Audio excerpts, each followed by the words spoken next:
তার মানে হয়েছে কি সকাল সকাল উঠে গালি খাওয়া শুরু করছি। কতদিন ধরে চুল দাড়ি গাড়ি না, একদম চুল দাড়ি দিয়ে ঝুমঝুমা হয়ে গেছে, বুড়ার ডগ বলে ধরছি। তো এইগুলা গালি টালি খায়া আমি আর কাকা বাড়াইলাম চুল কাটবার যাওয়ার জন্য। এই দেখেন ঠান্ডাও তো লাগতেছে, এত সকালে বাইক চালানো অসহ্যকর।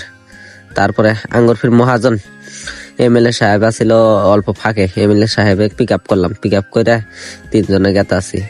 দেখেন ক্যামেরা দেখলি ডং, দেখেন কিরকম ডং, বা আর কি কমু।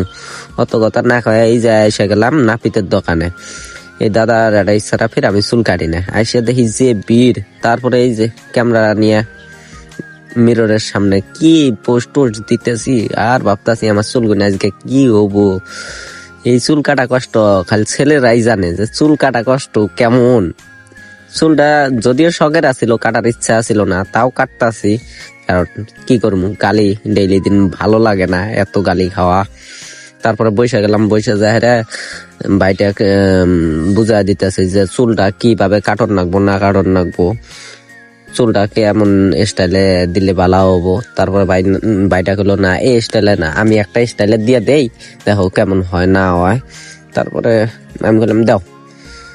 তারপরে যে ভাইটা আমাকে কইতেছে কি স্টাইলে চুলটা কাটা দিব না দিব।